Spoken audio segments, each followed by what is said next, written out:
السلام علیکم۔ ڈاکٹر اسرار احمد کے بیانات سننے کے لیے ہمارے چینل القرآن انسائٹ کو سبسکرائب کریں، شکریہ۔ جس سے اللہ کی معصیت لازم آتی ہو، شرک۔ لا طاعت لمخلوق فی معصیت الخالق، مخلوق میں سے کسی کی اطاعت نہیں ہوگی کہ اس معاملے میں جس میں خالق کی معصیت لازم آ رہی۔ ہاں، خالق کے احکام کے اندر والدین کا حکم بھی مانو، اطاعت کرو، اساتذہ کا حکم مانو، کسی اور کو اپنا لیڈر مانا ہے اس کا حکم مانو، لیکن ناٹ بیونڈ وہ جو سرکل ہے کتاب و سنت کا، اس سے باہر نہیں۔ لا طاعت لمخلوق فی معصیت الخالق، یہ آپ الجبرے کے فارمولے کے طور پر اپنے سامنے رکھیے۔ اب اسے اپلائی کیجئے، جیسے فارمولوں کے ذریعے سے پھر بڑے بڑے وہ سم جو ہے وہ حل کیے جاتے تھے سوالات۔ صبح کا وقت ہے، آنکھ بھی کھلی ہے، اذان کی آواز بھی کان میں آئی ہے، آپ کا نفس کہتا ہے ابھی سو جی۔ آپ نے اپنی چادر یا کمبل کو درست کیا اور کروٹ لی اور سو گئے۔ یہ کیا ہے؟ آپ نے کس کا حکم پیچھے پھینکا اور کس کا حکم مانا؟ اللہ کے حکم کو پیچھے پھینک دیا، نفس کے حکم کو آگے رکھا۔ یہ شرک، اس شرک کو جاننے والے بہت کم ہیں۔ مولانا روم نے خوب کہا تھا، نفس ماں ہم کم ترس فرعون نیست لیکن ایراون نیست۔ میرا نفس بھی فرعون سے کم نہیں ہے۔ فرعون نے کہا تھا نا الیس لی ملک مصر وہذہ الانہار تجری من تحتی، کیا اس ملک مصر کی حکومت میری نہیں ہے؟ اور سارا جو یہ آب پاشی کا نظام ہے، انہار کا نظام ہے، وہ میرے کنٹرول میں نہیں ہے؟ جس کا چاہوں موگا کھلا رکھوں، جس کا چاہوں بند کر دوں۔ یہ تھا خدائی کا دعویٰ، انا ربکم الاعلی۔ تو مولانا روم کہتے ہیں میرا نفس بھی اس سے کمتر نہیں ہے۔ وہ کہتا ہے یہ جسم میرا ہے، اس پر میرا حکم چلے گا، میں نہیں جانتا کون اللہ کون رسول، کیا حرام کیا حلال۔ تو فرعون سے کم تو نہیں ہے میرا نفس، لیکن ایراون اس کی بہت مدد تھی، فوج تھی، لاؤ لشکر تھا، تو اس نے زبان سے بھی کہہ دیا کھل کر انا ربکم الاعلی۔ میں مسکین ہوں، غریب ہوں، میرے پاس کوئی طاقت نہیں ہے، میں زبان سے تو کچھ نہیں کہہ سکتا، اندر سے میرا نفس یہی کہتا ہے۔ یہ نفس کی حکومت قرآن کہتا ہے، بحران ہوتا ہوں۔ دو جگہ یہ مضمون آیا ہے، ارأیت من اتخذ الہہ ہواہ افانت تکون علیہ وکیلا۔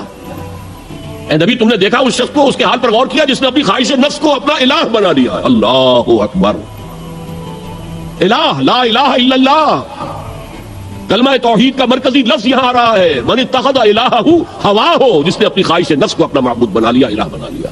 افانت تکون علیہ وکیلا، کیا آپ ایسے شخص کی کوئی ذمہ داری لے سکتے ہیں؟ سود حرام ہوا کرے جی، حرام حرام، ہمارا دھندا جو ہے وہ آگے بڑھ نہیں سکتا، تو اللہ کے حکم کو پیچھے ڈالا، نفس کے تقاضے کو آگے رکھا۔ کون معبود ہے آپ کا؟ نام عبداللہ رکھیے، نام عبد الرحمن رکھیے، ہے عبد النفس، نفس کے بندے، نفس کے غلام۔ یہ میں نے یوں سمجھئے کہ جیسے میں نے ہجرت اور جہاد کی ڈیفینیشنز کی تھی۔ ہجرت کا بیس کیا ہے؟ پوچھا گیا ایو الہجرت افضل یا رسول اللہ، اے اللہ کے رسول بتائیے سب سے اعلیٰ ہجرت کون سی ہے، افضل؟ فرمایا ان تہجر ما کرہ ربک، ہر اس چیز کو چھوڑ دو جو تمہارے رب کو پسند نہیں۔ آج رات ہی سے آپ ہجرت شروع کر سکتے ہیں۔ جائزہ لیجئے کیا کیا چیزیں میری زندگی میں خلاف شریعت ہے، تو اللہ کو ناپسند ہے، فیصلہ کیجئے کہ آج کے بعد نہیں ہوگی، ہجرت شروع ہو گئی، افضل الہجرہ، سب سے افضل ہجرت شروع ہو گئی۔ لیکن ٹاپ پر لے جائیے تو یہ ہجرت جب اللہ کے دین کو قائم کرنے کی جدوجہد اس مرحلے پر آ جائے کہ اب باطل کے ساتھ ٹکراؤ ہے اور اب چاہیے کہ ساری قوت ایک مرکز پر جمع ہو جائے، ہجرت فرض کر دی گئی۔ وہ ہجرت گھر بار چھوڑ کر، اہل و عیال کو چھوڑ کر، اور مکے کے بھیڑیوں کے رحم و کرم پر چھوڑ کر اپنے گھر والوں کو جو لوگ ہجرت کر کے آئے، حکم تھا۔ ہجرت مدینہ فرض تھی، ہجرت حبشہ فرض نہیں تھی، صرف اجازت تھی کہ جن سے سختیاں نہیں جھیلی جا رہی مزید وہ چلے جائیں۔ تو ہجرت کا یہ ابتدائی نقطہ، انتہا یہ۔ جہاد، المجاہد من جاہد نفسہ، جہاد تو یہاں سے شروع ہو گیا، اپنے نفس کے خلاف جہاد کرنا۔ صبح نفس نے کہا ابھی سو جاؤ، آپ نے نفس کی بات کو رد کیا، اپنا کمبل اٹھا کے پھینکا، اٹھے، وضو کیا، نماز کے لیے آپ مسجد چل دیے، آپ نے جہاد کیا نفس کے خلاف۔ یہ افضل الجہاد ہے، اور سب سے چوٹی اوپر یہ ہے کہ جب وہ حق و باطل کی جنگ ہو تو جان ہتھیلی پر رکھ کر میدان میں حاضر ہو جاؤ۔ اسی طرح یہ جو شرک فی الاطاعت ہے، میں نے آپ کو اس کی ابتدا بھی بتا دی انفرادی سطح پر۔ افرأیت من اتخذ الہہ ہواہ افانت تکون علیہ وکیلا، کیا تم نے غور کیا اس شخص کی حالت پر جس نے اپنی خواہش نفس کو اپنا معبود بنا لیا، الہ بنا لیا، کہہ رہا ہے لا الہ الا اللہ، لا الہ الا اللہ، لیکن الہ تو اس کا نفس ہے۔ اب اس کو انتہا پر لے جائیے، عہد حاضر کا سب سے بڑا شرک عوامی حاکمیت کا تصور ہے.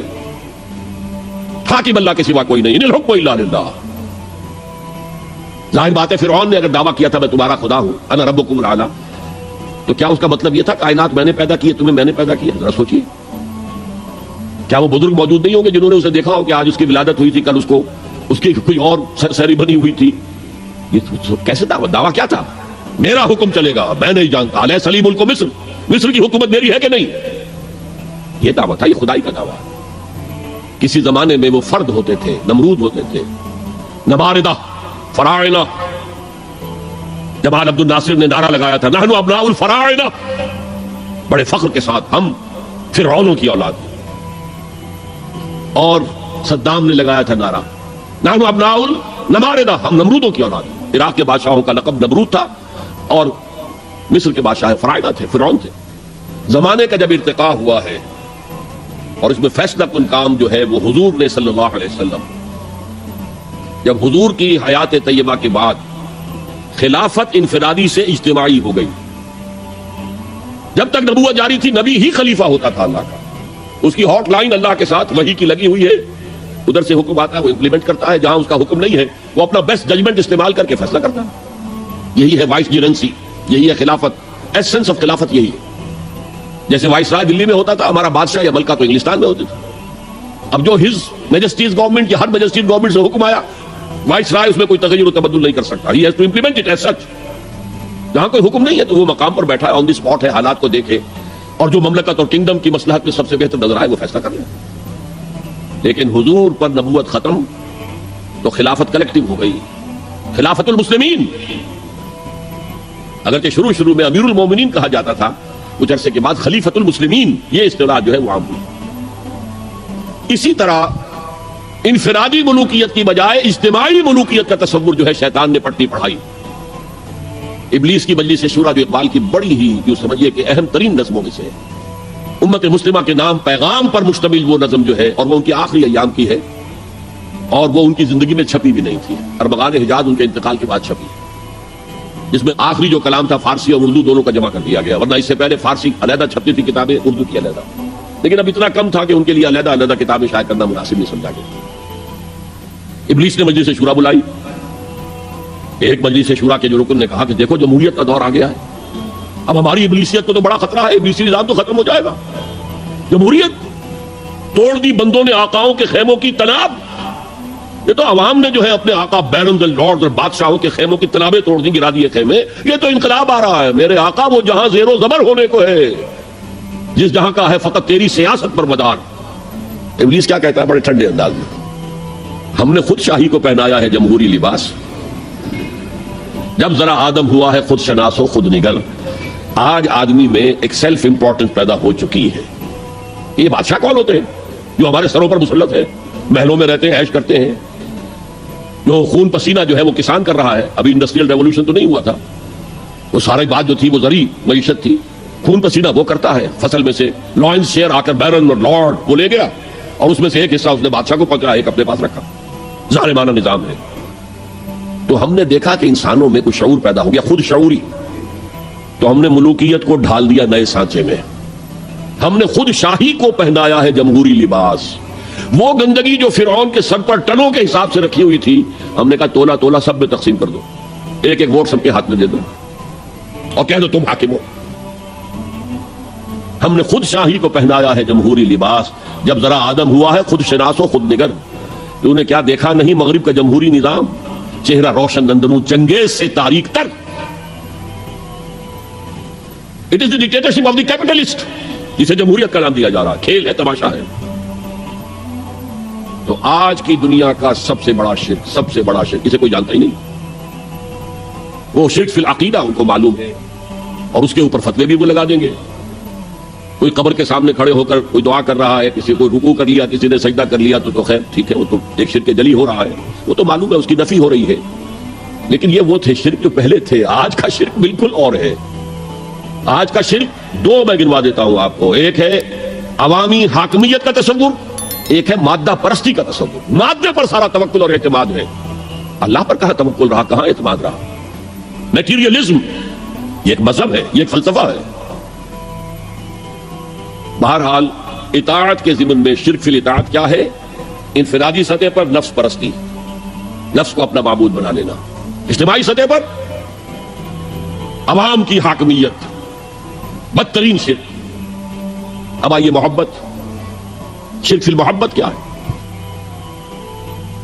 اگر کسی بھی شے اور کسی بھی انسان کی محبت اللہ کی محبت سے بڑھ جانا تو دور کی بات ہے، برابر بھی آ کر ہم نشین ہو گئی، بیٹھ گئی، تو یہ شرک ہے. الذین آمنوا اشد حبا للہ، جب تک اشد محبت آپ میں اللہ کی نہیں ہوگی. اگر کوئی اور شے محبوب ہے تو من الناس من یتخذ من دون اللہ اندادا یحبونہم کحب اللہ، لوگوں میں سے ایسے بھی ہیں جنہوں نے اللہ کو چھوڑ کر کسی اور چیزوں کو مد مقابل بنا لیا ہے، ان سے وہ محبت کرتے ہیں جو اللہ سے کرنی چاہیے تھی. توحید کا تقاضا ہے لا محبوب الا اللہ، لا مطلوب الا اللہ، لا مقصود الا اللہ. مقصود و مطلوب اور محبوب حقیقی اللہ کے سوا کوئی نہیں. اور وہ آیت میں آپ کو سنا چکا ہوں، سورہ توبہ کی آیت نمبر 24، انتہائی لرزا دینے والی آیت. قل ان کان آباؤکم وابناؤکم واخوانکم وازواجکم وعشیرتکم واموال اقترفتموها وتجارۃ تخشون کسادها ومساکن ترضونها احب الیکم من اللہ ورسولہ وجہاد فی سبیلہ فتربصوا حتی یاتی اللہ بامرہ واللہ لا یہدی القوم الفاسقین.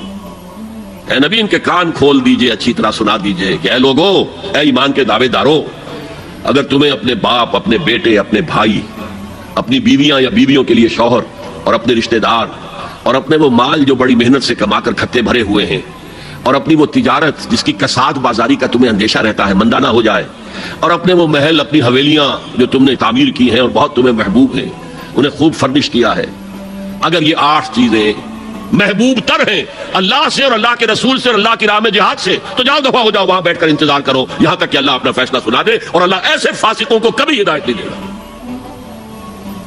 8 چیزیں اقبال نے بہت خوب کہا ہے. یہ مال و دولت دنیا، یہ رشتہ و پیوند، 5 قریب ترین رشتے آ گئے، باپ، بیٹا، بھائی، زوجین اور رشتہ دار. رشتہ و پیوند یہ جوڑنے والا. اور مال و دولت دنیا کی 3 شکلیں آ گئی. دولت جو آپ اپنی بیلنس شیٹ کو دیکھ دیکھ کر آپ اس پہ خوش ہوتے ہیں، تو اب ہمارے ایسٹس کی یہ قیمت ہو گئی ہے اب. اور وہ مکانات جو آپ نے بنائے ہیں بڑے محبوب ہیں، اور ایسے بنائے ہیں، قرآن مجید میں آتا ہے ایسے بنا رہے ہیں تمہیں ہمیشہ رہنا ان مکانوں کے اندر. اور وہ کاروبار جن میں تمہیں اندیشہ رہتا ہے کہ کہیں کساد نہ ہو جائے، کوئی ڈپریشن نہ آ جائے. یہ 8 چیزیں، یہ مال و دولت دنیا 3، یہ رشتہ و پیوند، بتان وہم و گمان لا الہ الا اللہ، یہ سب وہم و گمان کے بت ہیں جن کی پرستش میں تم لگے ہوئے. ان سب کی پرستش چھوڑو تو لا الہ الا اللہ کا حق ادا ہو. اب اس اصول کو بھی اپلائی کرنا شروع کیجئے. آئیے انڈیویجول لیول پر. دولت کی محبت، اگر آپ کو دولت کی محبت آمادہ کرتی ہے کہ اللہ کے حدود کو پامال کریں، حرام ذرائع استعمال کریں، دولت آنی چاہیے، حلال سے ہو، حرام سے ہو، جائز سے ہو، ناجائز سے ہو، بائی ہوک اور بائی کروک دولت آنی چاہیے، تو آپ کی محبوب حقیقی کون ہوئی؟ دولت. یہ دولت آپ کی معبود ہے. کون بڑے سے بڑا موحد اس شرک کا احساس رکھتا ہے؟ اور حضور نے اس قدر کلیئر فرمایا ہے، تعس عبد الدینار و عبد الدرہم، ہلاک ہو گیا یا ہلاک ہو جائے. یہ کلام خبریہ ہے یا یہ بددعا ہے؟ تعس عبد الدینار و عبد الدرہم، درہم و دینار کا بندہ ہلاک ہو جائے. نام عبد الرحمن ہے، حقیقت میں عبد الدینار ہے، عبد الدرہم ہے. درہم و دینار آنے چاہیے، جائز سے یا ناجائز سے، حلال سے یا حرام سے، صحیح سے یا غلط سے، بائی حق اور بائی کروک. تو معبود کون ہوا؟ ہمارے ہندو بھائیوں نے کیا کیا؟ لکشمی دیوی دولت کی دیوی ہے، اس کی پوجا کرتے کس لیے؟ مطلوب کیا ہے؟ دولت. اس کی پوجا وہ خوش ہو جائے تو دولت ملے گی. ہم نے کہا ہٹاؤ جی اس دیوی کو بیچ میں سے، ہم براہ راست ہی پوج لیں گے. بس یہی تو فرق کیا ہے نا. عبد الدینار و عبد الدرہم، یہ ہے انفرادی سطح پر. شرک المحبت جو روح عبادت ہے، جو عبادت کی جان ہے، محبت، غایت الحب ما غایت الذل والخضوع. اور ٹاپ پر لے آئیے. آج کی دنیا اجتماعیت کے میدان میں اگرچہ اب زمانہ بدل رہا ہے، لیکن تقریباً 1 صدی سے نیشن سٹیٹس، وطن کی بنیاد پر قومیت،